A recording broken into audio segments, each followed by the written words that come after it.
Chip Show. We're bringing you a live segment from the other side, perhaps. Then again, he may have never gone. This is the phenomenon of William Ward, the scholar, the stone gathering mystic, and actual chanter of many tongue. He speaks in tongue. He spoke in tongue and no one knew. But tonight we're going to do the old wives' tale in the mirror with the lantern and try to summon the spirit of you know who. So without further ado, the clock now is just about at midnight. We have about another 15 seconds before midnight is when we were to start the ritual of chanting those ever popular words.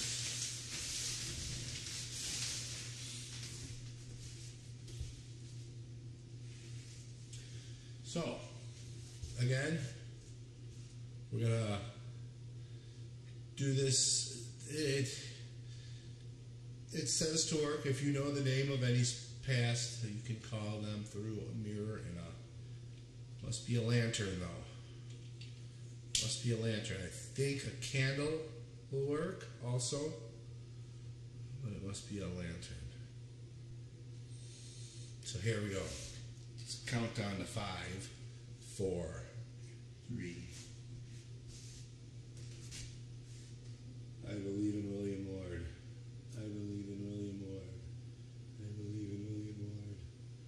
I believe in William Ward. I believe in William Ward. I believe in William Ward. I believe. Oh my God! What is this? What's happening? Oh my God! Holy crap! Oh, look at what's going on! That's insane! What's going on? Oh my God! The whole mirror's on fire! Wow! I can't believe this is going on. And then we have to close the window. We have to close the window. Godspeed, Godspeed, Godspeed, Godspeed. William Ward, you must sleep. Go to rest. Godspeed. Go to rest. Godspeed, Godspeed, Godspeed. There you have it. The para-abnormal. The para-abnormal is true and effective as well as you can control it. Don't let it control you.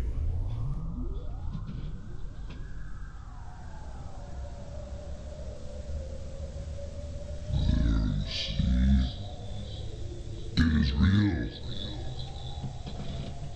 We will be right back after this word from our sponsor. We will be interviewing and we will be documenting more of the paranormal. We'll be back. Spiritual societies all over the country. Wisconsin had several very prominent spiritualist communities down through the years. All of the bigger towns had their spiritual societies. Small towns like Waniwak, Omro, Lake Mills, Brooklyn, and Evansville also had spiritualists. Back in the old days, there were no chapels, there were auditoriums. And the meetings were never ordained ministers, they were always lecturers. They gave lectures, never sermons. And they were very proud of that fact because this was science and religion coming together. In the old days, they would have various festive days. The train would come in and the people would march up the hill with their suitcases. You'd see a whole string of marching up the hill to the camp. There is a stone stairway that leads down the bluff to the village. And the ladies would come up here for the summer with their steamer trunks. And they would walk from the railroad station up that stone stairway up to this camp. It's 1,500 people would be up here on a Sunday in the 1920s. And they were a zany bunch of people with all kinds of fun things they did. They had mock weddings, mock trials, debates, theater, dances till the wee hours. They just had an enormous amount of fun up here. They came from all over Wisconsin and from Illinois, from Minnesota. They came here to communicate with nature and to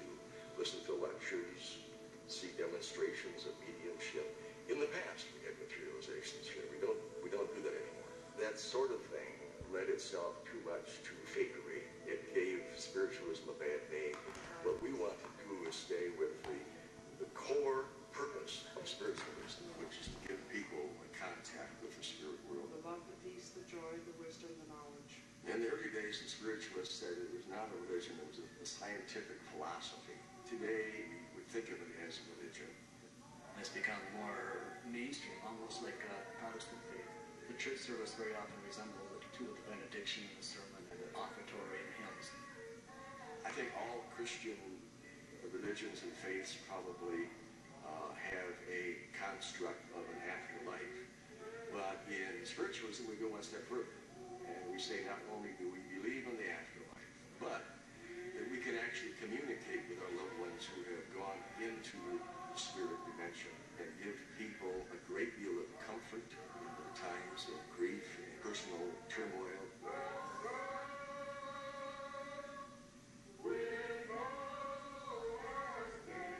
The symbol of modern spiritualism is the sunflower. As the sunflower turns its face to the sun, likewise do we spiritualists turn our face to God.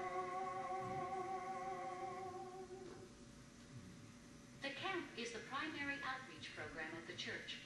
As with many adult campers, Arthur Duay is leaving the stress of life in the city behind. I used to be a police officer years ago in Jamaica. When I was a police officer, I seemed to be sort of closed off to things sensitive. I was trying to be as macho as I could be. John Wayne, you know. I had to get into my sensitive nature eventually because I knew that there was something deeper in me to be expressed. Like many Wisconsin summer campers, Arthur is entranced by the state's beautiful forests. They inspire his artwork. And I call this trees are silent guardians. The trees have a wonderful influence on people. When you lean on them or you hug them, there's an energy that you can feel connecting with the very womb of the earth. Arthur conveys this energy to the paintings he creates at the camp. I call it soul portraiture, soul portraits. Everyone has that level that they can rise into, a higher level of consciousness. I get into sync with it, with that energy, and start putting what I'm feeling on the paper. It's like a prayer, what I call the sacred breath. I'm breathing into the paper the energy that I'm feeling, so that it will be blessed. You know, blessed by a spirit. I go straight to the soul essence, because that's the truth of being, not that which we're going through, not the smoke screen. You know, I think that it's really beautiful influence of the calm and the trees, and of course the spiritual focus of this place. There's absolutely a spiritual quality to being here, and whatever you want to call it, nature or put a religious twist on it. To have a group of children who are primarily city and suburban children just stop and have a moment of silence where they can hear the birds, where they can hear the wind going through the trees, where they really hear very little else other than what is natural to this world. They don't listen to those things in the city.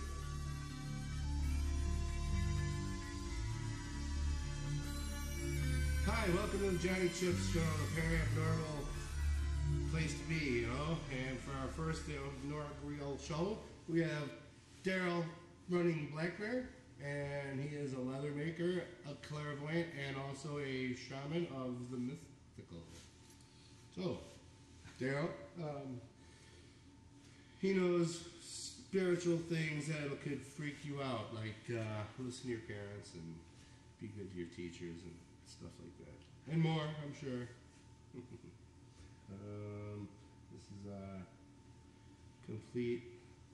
completely for fun.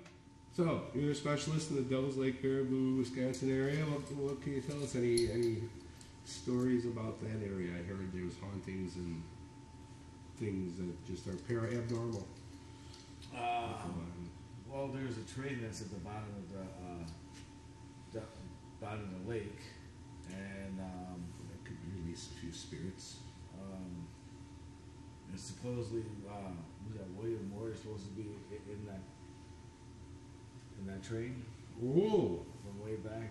Oh, I've heard of him. He was a great stone gatherer and chanting mythic chanter, and he was some great inventor of the 1800s.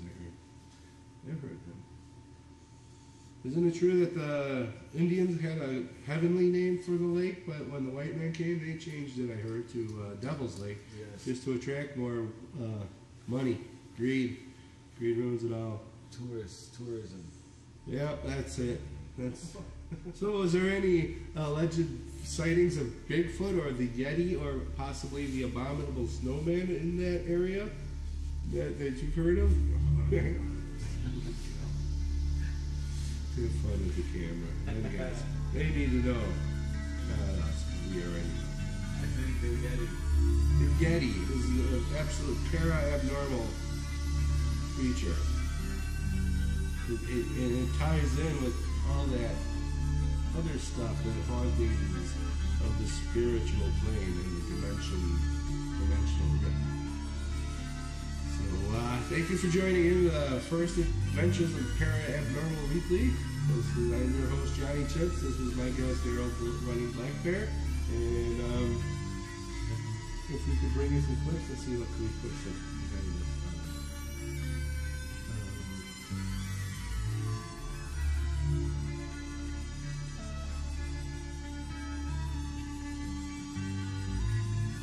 Vortex that comes